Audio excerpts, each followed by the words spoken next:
a Amanda que fez o convite, ao pastor Vanderlei, que nos permite estar aqui também, muito obrigado. Meu nome é Geraldo, eu trabalho como professor de História, Filosofia e Religião. Venho acompanhado da minha esposa, a Gislene, que também é professora, e ela trabalha com Biologia, Física e Matemática. Amém. É um terror, né? Humanas e exatas juntos, mas convivemos e sobrevivemos. Amém. E eu fico feliz de estar aqui, porque este é um tema que me agrada particularmente muito, especialmente porque nós somos cristãos, né? E como professor de História, eu olho o passado para entender o presente e projetar o meu futuro. Portanto, esta ciência da arqueologia, eu não sou arqueólogo, é um tema que eu estudo, eu sou leigo nesse tema, mas eu estudo, é um estudo pessoal meu. Eu tive a oportunidade de participar de alguns congressos, estar em contato com os melhores arqueólogos do mundo. Esse material, originalmente, ele foi feito pelo Dr. Rodrigo Silva, do NASP, Campus Engenheiro Coelho, e ele me cedeu essa palestra. Eu estudei o material, mas eu confesso que eu retirei algumas coisas, porque para apresentar para as igrejas o tema é muito denso e seria desnecessário uma linguagem muito científica para falar para nós leigos desse tema. Eu deixei aquilo que é mais palatável e que nós poderíamos absorver melhor e ter uma compreensão mais profunda da Bíblia. Por isso eu apresento esse tema agora com muita alegria, muita disposição, que é... Já está lá, Daniel? Essa palestra, essa sequência de palestras, originalmente são 6 temas. Desde ontem eu estou fazendo uma igreja e já fiz 3 temas, um ontem à noite, um hoje de manhã, um hoje à tarde. Amanhã eu farei um 4º tema. Ficará 2 faltando com Deus preparar. Mas então, este é o primeiro tema, que é uma introdução, mas ele é muito interessante. E uma outra ocasião, né, ficariam 5 temas para trás para um outro momento. Tá aí, Daniel? Então tá certo. Essa palestra ela se chama Texto, Contexto e Artefato. Então, como o Daniel está colocando, eu queria justificar essa temática de hoje. Às vezes nós lemos a Bíblia com a mentalidade de alguém que vive em 2019. Nada mais lógico, afinal nós vivemos em 2019. No entanto, a Bíblia ela foi escrita há 2000 anos atrás. Se nós estivermos falando do Novo Testamento, do Antigo Testamento, nós estamos falando de aproximadamente 3.500 anos atrás.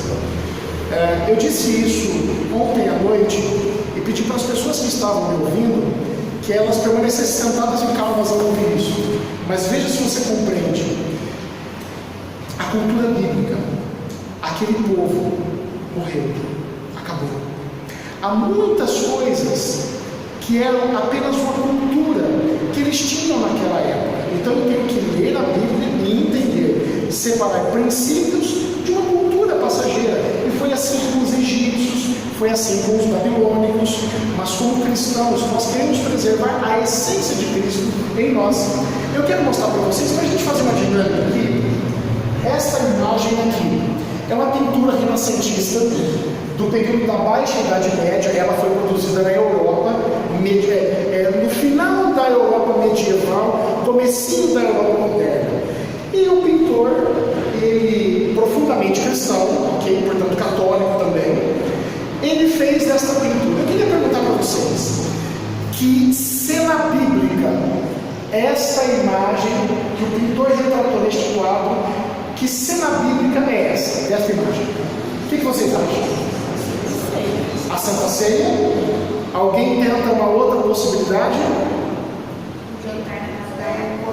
Jantar na casa da Marta, legal, mas também não é. Mas foi muito bom que você falou. Mais alguém? Multiplicação dos pães? Não é também. Essa cena aqui, oi?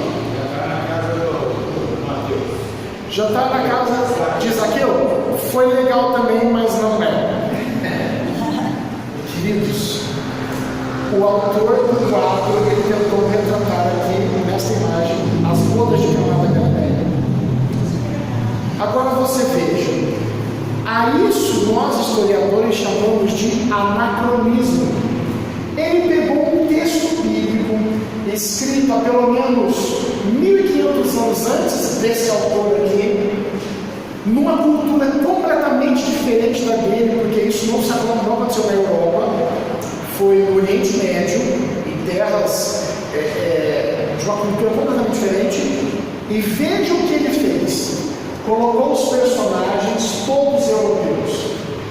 cabelos lisos. Os homens têm traços femininos, porque na época isso era belo, na época do Renascimento. Este instrumento musical não é da época de Cristo, e tampouco eles comiam fazão em Jerusalém.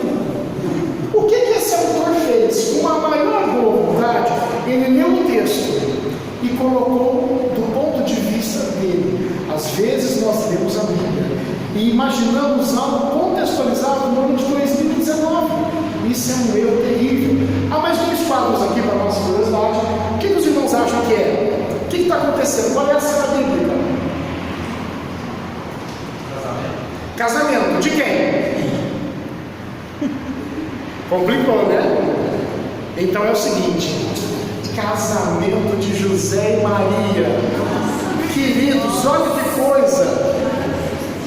Vejam com a mentalidade de quem era um europeu católico, tá? Às vezes, quando eu cito os nossos irmãos católicos, eu faço uma observação, eu estou citando um fato, não é crítica, apenas citando a origem do tema. Então, veja, eles desenharam José, Maria, gravidinha de Jesus, e quem faz o casamento não é um sacerdote, é o Papa ou o Bispo católico. Eles estão numa catedral católica. O mais interessante, talvez vocês não tenham reparado, Maria europeia, o padre está meio desfiguradinho, mas esse pessoal aqui, sabe quem são? Os judeus. Para os europeus dessa época, eles eram profundamente antissemitas, porque para eles a morte de Jesus se deu porque os judeus mataram ele. Portanto, nós devemos nos afastar dos judeus. Os judeus eram perseguidos. A Inquisição colocou na fogueira muitos judeus. Então eles desenhavam os judeus dessa forma distorcida.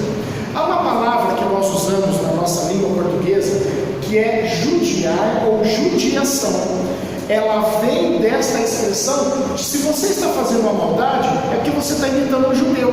Então você está fazendo uma judiação. Por que você está judiando essa pessoa? Porque você é um judeu mau. Vejam, então eles praticam esta obra do antissemitismo e tentam retratar uma imagem bíblica que aconteceu 1500 anos antes, mas com um olhar profundamente contemporâneo da época em que ele foi pintado. O último quadro que eu trouxe hoje, essa aqui é dificílima, onde eu apresento ninguém acerta. Alguém quer tentar? Oi? Não é apedrejamento.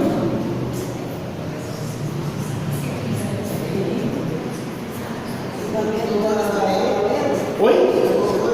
Os doutores da lei e quem? Isso é sensacional. O primeiro que acertou. Olha, Deus abençoe, irmão. Nunca acertou. Você acertou. Os doutores da lei, por ocasião do menino Jesus aos 12 anos, ele vai ao templo, né? E com os pais, ele fica no templo. Os doutores da lei, desfigurados, olha isso aqui, questionando Jesus. Esse daqui é o menino Jesus. Por isso que não é certo. Completamente europeu, de cabelos claros, lisos, pele branca. Compreendem o que é um anacronismo? Então, feita essa dinâmica com vocês, e vocês tendo compreendido que eu devo ler a Bíblia dentro do seu contexto cultural, e isso me exige um conhecimento extra-bíblico para compreender algumas expressões, alguns termos. Vou dar mais um exemplo para dar continuidade. A cultura deles é tão diferente da nossa, que aqui no Brasil, se eu vou agradar a minha esposa num aniversário de casamento ou no aniversário dela, eu dou um buquê de flores. Nós temos flores aqui.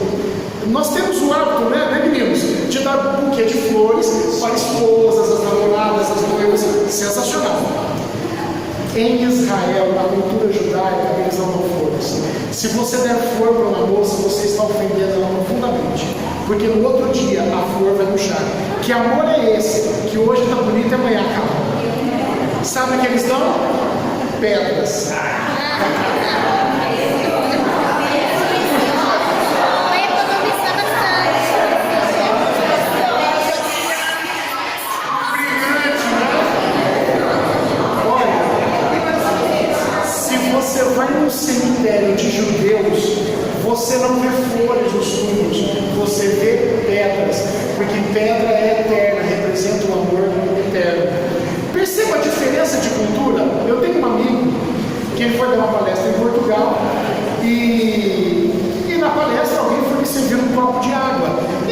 fazer um elogio, ele disse assim: olha menina, você é 10.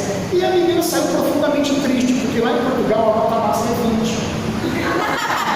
Como que ele interpretou? Você é mediana, você está na média. Por isso a importância de, quando lemos a Bíblia, ter esse contexto cultural da época para ter uma compreensão melhor. Dito isso, eu gostaria de mostrar aqui então esta imagem. Deixa eu ver. Aqui. Isso daqui é uma estrada romana.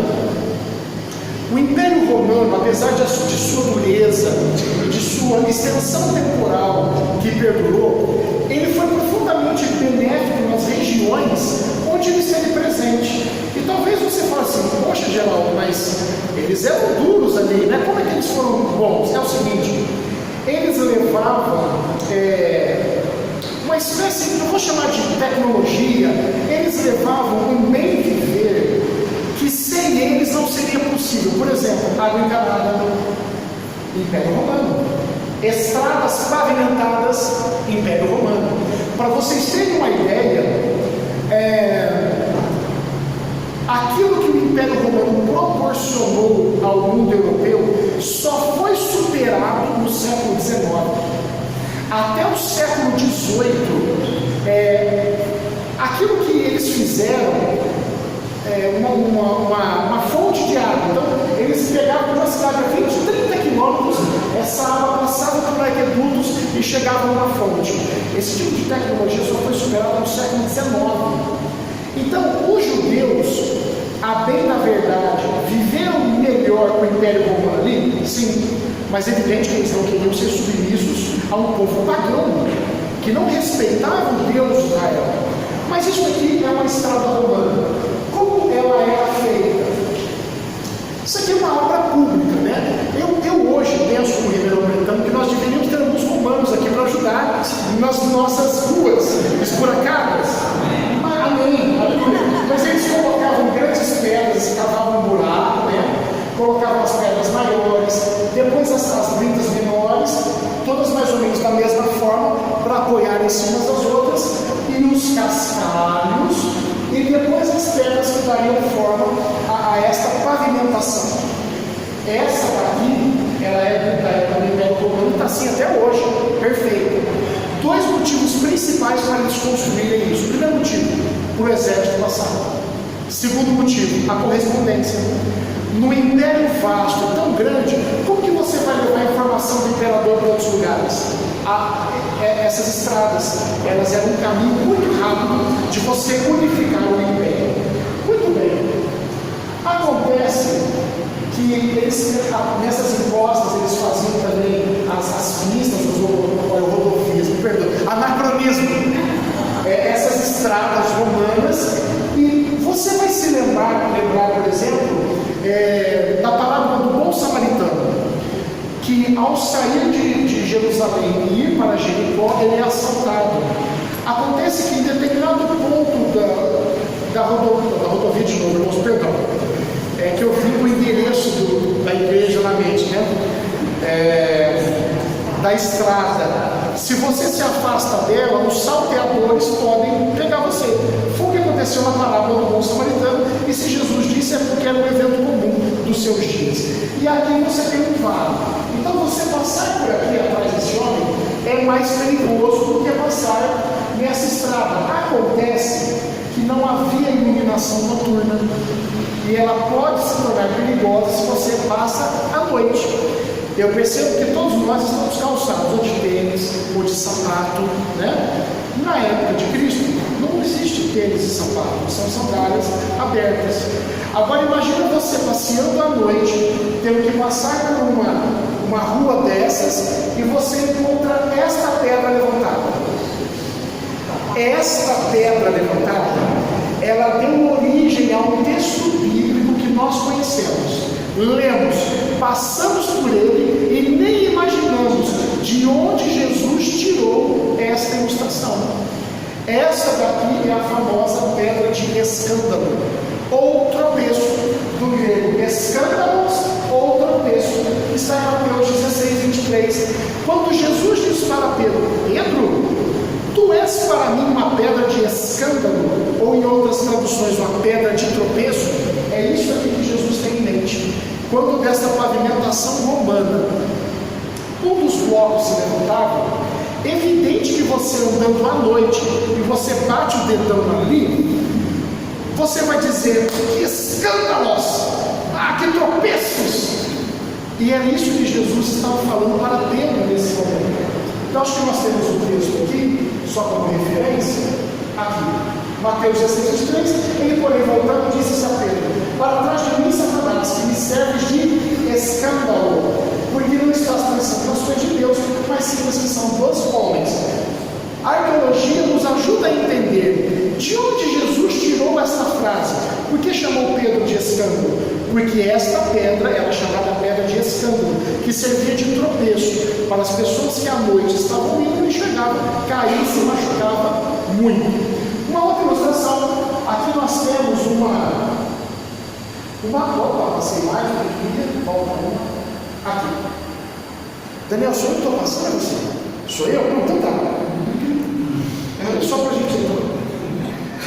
Essa aqui é uma típica casa de alguém mais abastado financeiramente nos tempos de Cristo. Algumas peculiaridades aqui.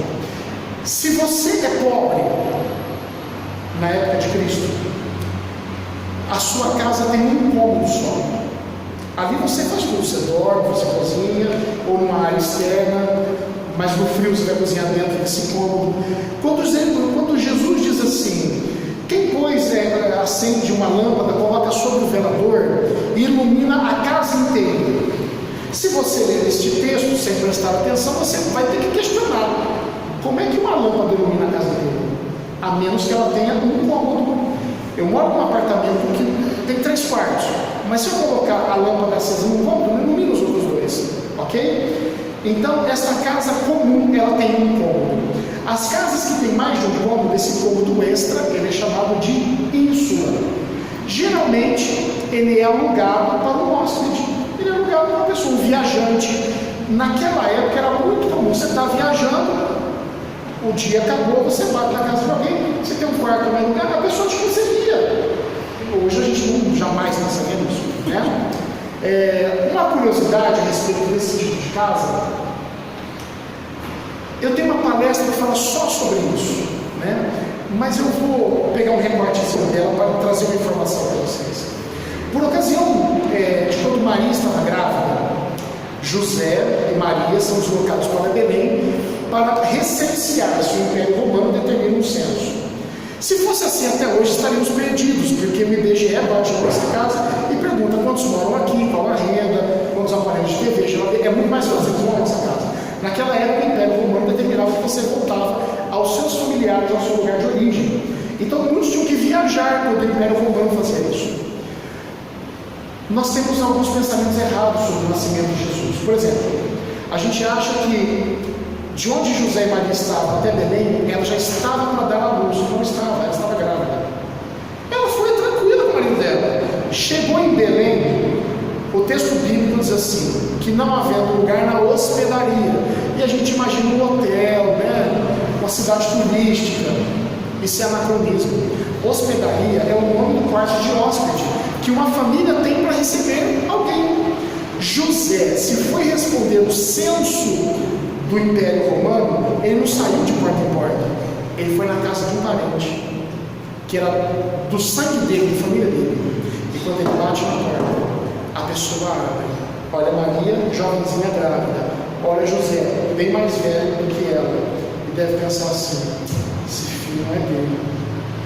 Olha, não tem lugar na hospedaria, a casa está cheia. Hospedaria é um desses cômodos extras que recebem hóspedes, mas vocês podem ficar junto com os animais.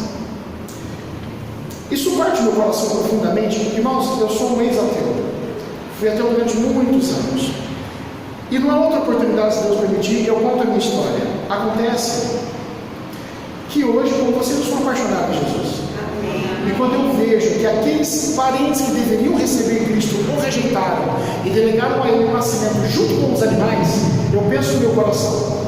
O meu coração é como aquele cômodo que viviam os animais, sujo, fedido. Mas ali Jesus nasceu, o Salvador do mundo. E ele pode nascer no meu coração também. Queridos, então essa é a típica casa de alguém mais abastado nos tempos de Jesus. Por que eu disse isso? Há um outro texto bíblico que ele traz uma ilustração. E eu preciso contar como que é uma fazenda lá. A região de Israel, ela é montanhosa. E hoje é uma região mais árida. No tempo em que Deus prometeu ao povo de Israel aquela terra, ela era mais produtiva. Mas ela acabou se tornando mais árida, ok? Uma fazenda aqui no Brasil, quando alguém te convida, quando você vai, de onde você está até o horizonte, é a mesma fazenda, não é? Porque é muito grande aqui as nossas terras. Lá não é assim. Uma fazenda pode ser um morro, que eles vão fazer recortes na terra, recortes assim, ó, eles vão plantar aqui. Sobe mais um recorte, vão plantar aqui. Esses recortes, aqui essa visão é melhor, ó, aqui eles vão plantar o que eles desejam colher. Esses recortes se chamam terraças. Terraças. E em cima, na parte, para aproveitar a terra, para produzir, tá? Então não é plano uma fazenda, ela é em degraus. Lá em cima do morro vai ser a casa. Por que isso é importante? Para entender uma ilustração que Jesus dá aos seus discípulos no Evangelho de João, capítulo 14. Mais uma vez, esse aqui é o esquema, né? Aqui está a terraça onde eles vão plantar, e aqui está a casa. Quantos cômodos tem a casa? Vários cômodos. Quando Jesus diz assim para os discípulos: não se turbe o vosso coração, credes em Deus, credes também em mim, pois na casa de meu Pai há muitas moradas. Queridos, hoje, às vezes no hino que nós cantamos, a gente ilustra e coloca aquele castelo de ouro lá no fundo. Não está errado, mas isso é um anacronismo. Quando Jesus disse para os discípulos: a casa do meu Pai era essa daqui, eles pensaram nesta casa.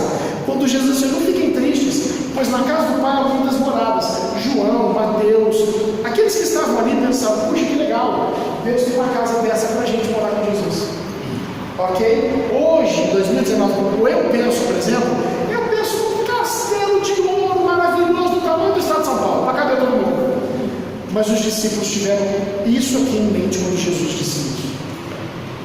Eu tenho uma outra ilustração semelhante a essa, que nos ajuda a entender também duas coisas. Primeiro, a parábola do filho pródigo. O pai era muito rico, ok? Provavelmente o pai estivesse nessa posição esperando o filho o dia que ele voltasse. Ele era muito rico, aquele pai, então a casa dele provavelmente seria assim. Esses recortes aqui, eles não existem, foram feitos para a gente entender o que acontecia aqui dentro, ok? Você vai perceber duas curiosidades. A primeira, esse rapaz pavimentando o teto da casa, e esse grupinho fazendo uma refeição aqui em cima. Esse camarada está secando algumas sementes do outro lado. O que acontece? É uma região árida, portanto faz muito calor. Dentro das casas é muito quente. Eles viviam mais no telhado do que dentro da casa. Os telhados eram planos, não eram inclinados como os nossos para escorrer a água da chuva. Lá não chove, raramente chove. Então os telhados são planos. Eles sobem no telhado para fazer as refeições. Eles sobem no telhado no verão para dormir em cima, porque dentro da casa está muito abafado. Eles vivem mais em cima da casa do que dentro dela. Um texto que nos ajuda a ilustrar isso, no livro de Atos, quando Pedro, Deus lhe dá uma visão, né, dos animais no lençol, Pedro subiu no telhado para orar. Eles estavam com fome, a comida não estava pronta, ele como bom cristão, o que ele fez? Vou orar, né? E subiu no telhado para orar, porque é da cultura deles. Eles viviam muito nos telhados. Em Jerusalém, na parte mais pobre da cidade, nos tempos de Cristo, as casas eram muito próximas. Eles trafegavam em cima dos telhados para chegar mais rápido onde queria chegar do que passar pelo estreito entre as casas. Ok? Esse texto é sensacional. É o texto. Eu já enxergo como um texto. Essa imagem é sensacional. Você consegue ver aqui um homem sendo servido pelos seus criados. Ele está deitado, estão lhe servindo talvez um vinho e algum alimento na mão dele. Aqui embaixo o que tem aqui? Um cachorro. Para os judeus, os cachorros não são tão bem quistos como por nós brasileiros, por exemplo. Para você ter uma ideia dessa cultura, os muçulmanos, se o muçulmano vai criar um cachorro, o cachorro lambe a mão dele, ele tem que tomar banho, se limpar, tomar banho, trocar de roupa para poder orar a Allah. Eu e minha esposa saímos de casa há poucos minutos e o meu cachorro brincou comigo, eu estou na igreja. A nossa cultura é diferente. Acontece que o judeu, ele pensa mais ou menos assim: o cachorro deve ser evitado porque é um animal imundo. E há um texto bíblico que reflete essa cultura. Este homem está deitado numa espécie de divã. O nome dele é triclínio. Triclínio é onde esse homem está deitado debaixo de um cachorro. Eu vou falar o que o cachorro está fazendo ali, para quando chegar no texto bíblico a sua mente conectar rapidamente. O cachorro come das migalhas que caem da mesa do seu Senhor. Que texto bíblico vem à sua mente? Olha, eu acho que é alguma coisa. Exatamente, caramelo. Aqui, deixa eu ver se é esse aqui. Não é esse aqui. Cadê o texto da perna?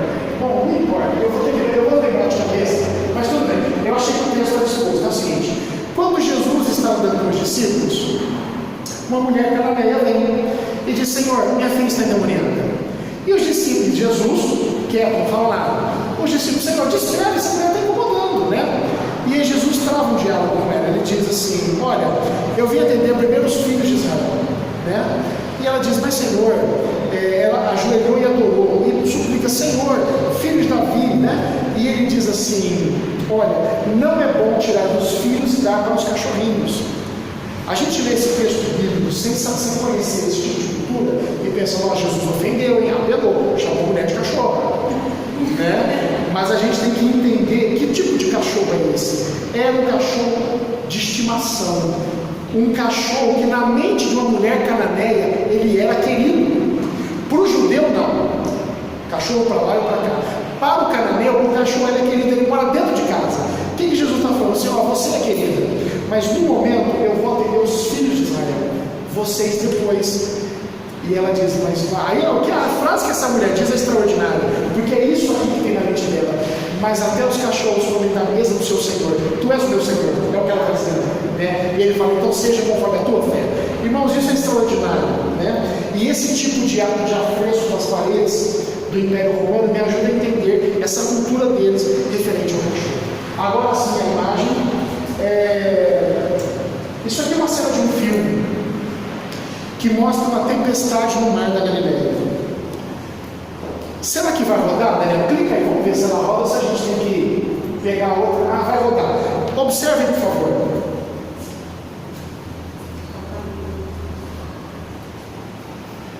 Você percebe o mar revolto, ele não tem áudio mesmo, os discípulos desesperados, a água vem de baixo para cima e de cima para baixo.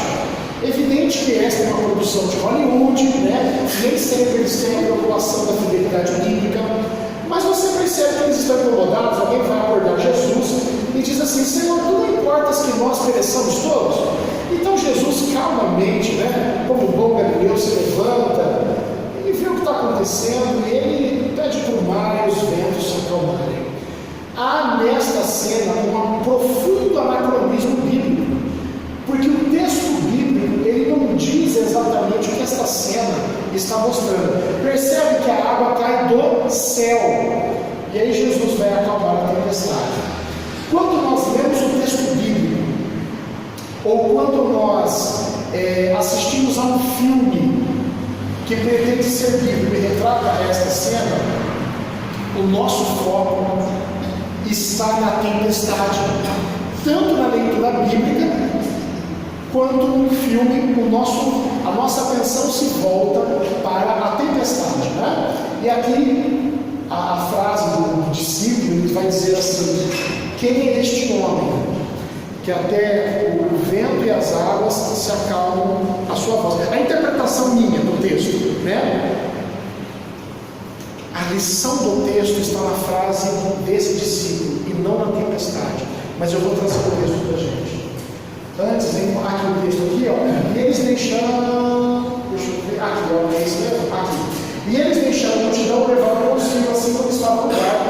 E havia também com ele outros barcos mas levantou-se, olha o que o texto bíblico diz, grande temporal de vento, e subiam as ondas por cima do barco, de maneira que já se enchia.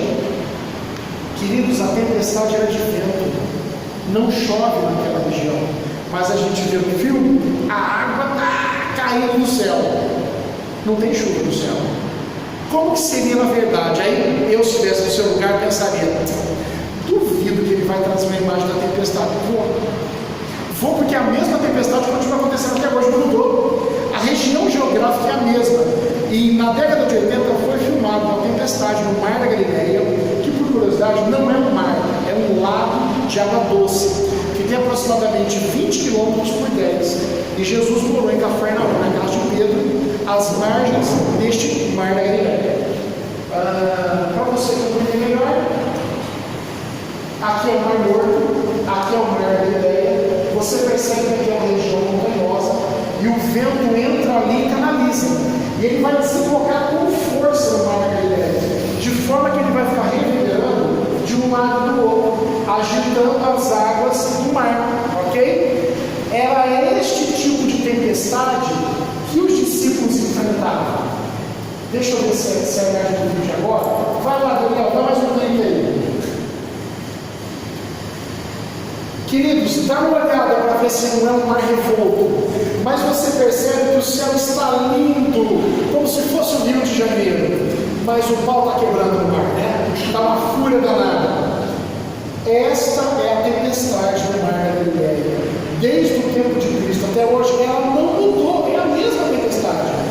O sol está lindo, o dia está claro, não cai uma gota do céu. Mas lá embaixo, olha só, as ondas, o tamanho dessas ondas. Foi isso que Jesus enfrentou. Foi esse tipo de tempestade, de vento, que ele acalmou. E eu acho sensacional quando a gente tem esse tipo de conhecimento, porque nós podemos ler a Bíblia com os olhos de quem a escreveu, e não com os olhos contemporâneos de quem veio em 2019. Eu tenho aqui, eu não pretendo ler todos esses textos. Na verdade, eu vou só mostrar para vocês Salmo 107, verso 5. Porque o maior milagre do texto não está em Jesus acalmar a tempestade. Isso é importante? É importante. Nós temos uma aplicação para a nossa vida? Temos. Jesus pode acalmar uma tempestade que eu estou passando? Pode. Ele é um Todo-Poderoso. Mas há algo muito maior do que isso no texto. Veja. O Salmo 107, verso 25 diz assim: pois ele é uma referência a Deus, pois ele manda e se levanta o vento, tempestuoso que eleva as suas ondas. O único na mente do judeu que controla o vento e as águas é Deus. É por isso que o discípulo diz assim: quem é esse que até os ventos e as ondas lhe obedecem? Ele sabe, o discípulo conhece esse texto, ele sabe que só Deus controla. Então alguém diz assim: afasta-te de mim, Senhor, eu sou o pecador. Eles reconheceram: Jesus, tu és Deus. Queridos, esse texto, ele reflete a divindade de Jesus. E isso é sensacional, porque Jesus é Deus encarnado entre nós, né? E quando a gente foca na tempestade, nós perdemos de vista a amplitude deste texto. Ok? Chegando no final agora, esta é uma imagem onde Jesus andando com os discípulos, por ocasião de Mateus capítulo 16, os versos 13 a 20, eu tenho um trechinho da passagem, deixa eu ver aqui, ok.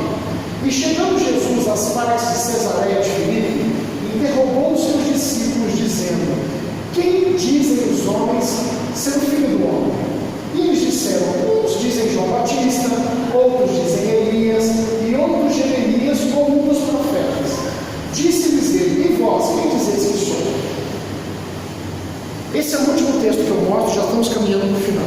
Queridos, eu aprendi que eu tenho que ler a Bíblia com um mapa de Israel do lado. Porque quando Jesus pergunta: quem as pessoas dizem que eu sou? Eu tenho que entender onde ele estava. Ele estava na Galileia, naquela região dos judeus.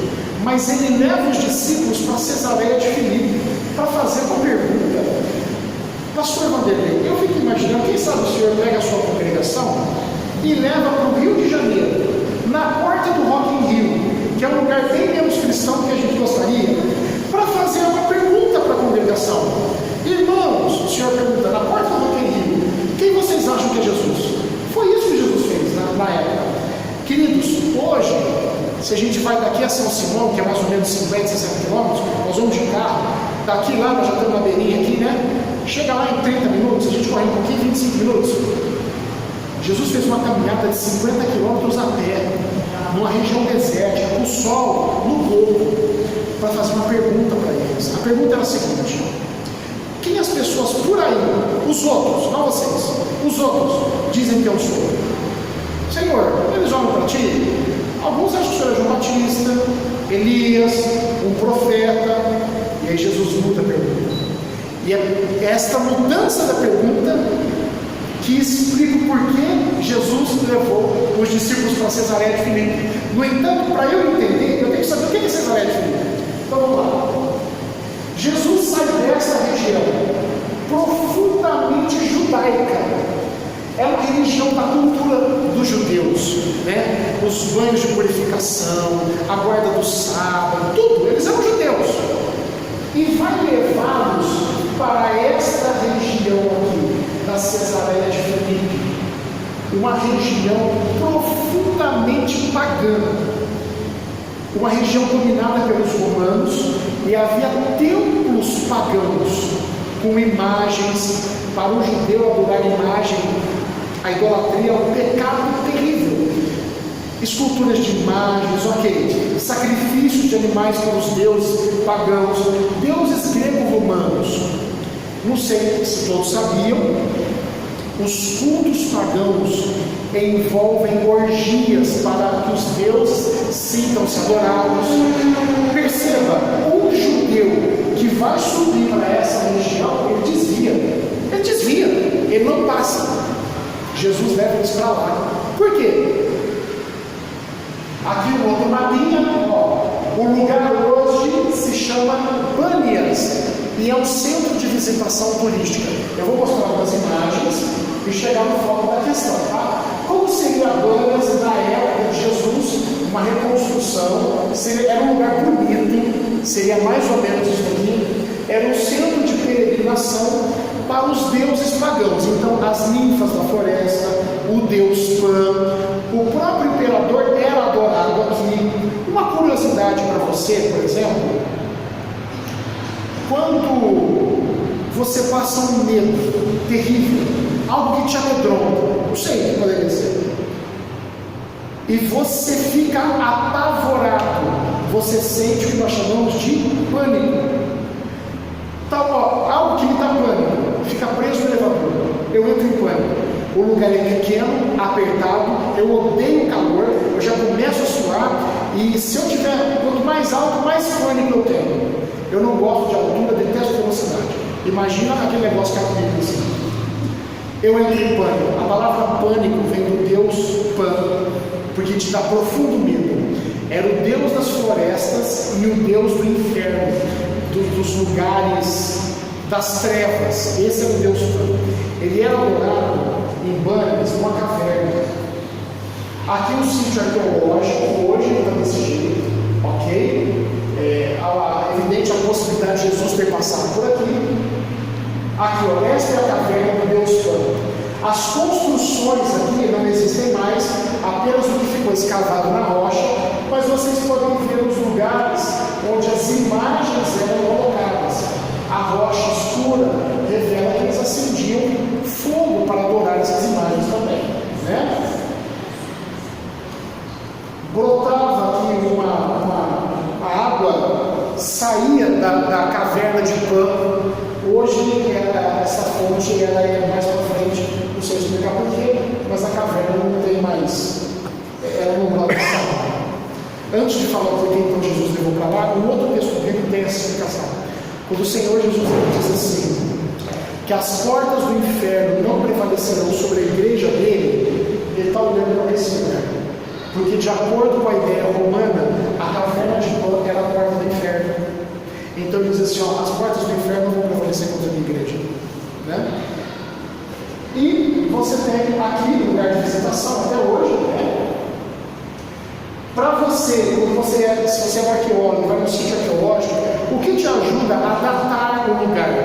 Como é que você sabe de que idade é aquilo? Porque você encontra moedas, né? Então, vamos supor, nós cristãos, o que temos em comum, nós esperamos a volta de Jesus.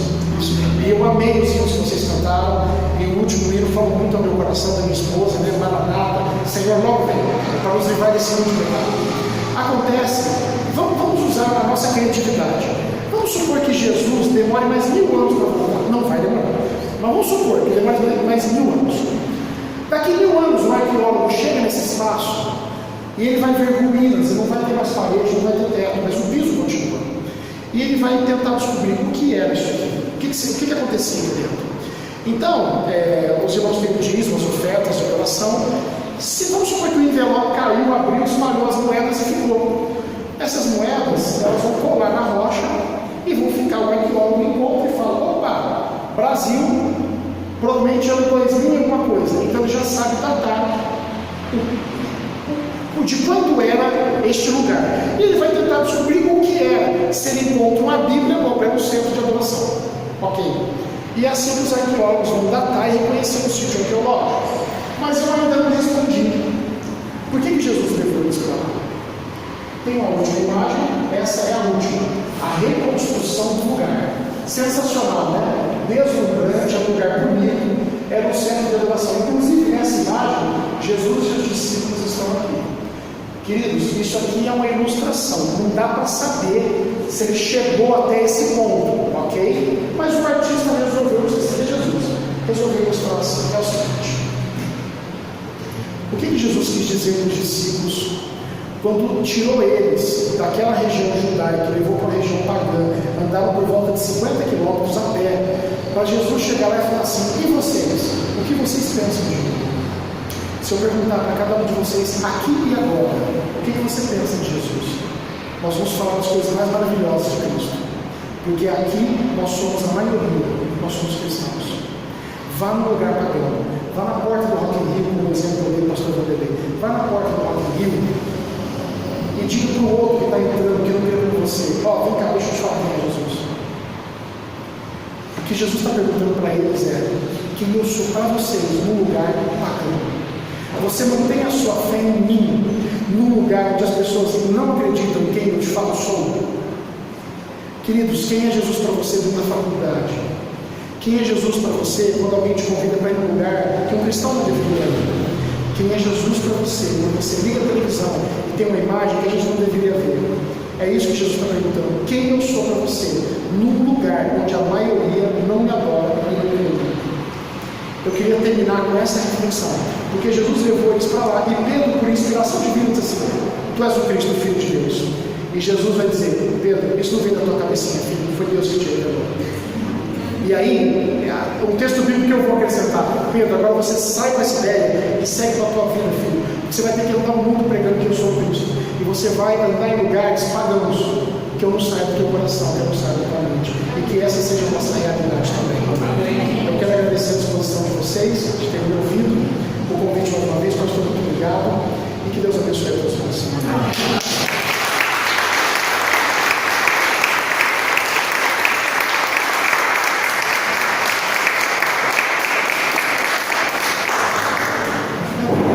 Amém, gente? Amém. Essa pergunta para todos nós, quem é Jesus?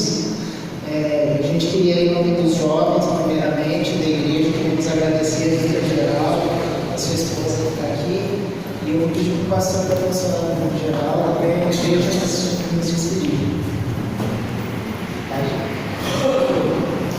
Glória a Deus. Queria que você ficasse em pé. Tão rápido já, foi só a introdução. Essa é só a introdução do tema. Tem mais 5 palestras dessas. Você já não Tem que continuar. Gente, é maravilhoso isso. Esse é um texto também que eu gosto muito de falar. Na meio da aula, eu gosto muito de falar desse texto, dessas revelações, é maravilhoso. Bem, então vamos abençoar o geral? Senhor, nós queremos te louvar e te agradecer profundamente, Senhor, no nosso coração, pela alegria de conhecermos o Geraldo, a Gislaine, sua esposa, Pai. Muito obrigado, Senhor, por eles que devem estar aqui conosco, nos abençoando, Pai, mostrando como é rico estarmos em torno da Tua Palavra e conhecermos a Tua Palavra, conhecermos as revelações que ela tem para conosco, Pai. Muito obrigado. Como igreja, nós queremos abençoar a vida do Geraldo, a sua esposa, e declarar que toda a sorte que bênção do Senhor seja e continue sobre a vida dele. Muito obrigado. Nós te louvamos, agradecidos no nome de Jesus. Amém. Amém.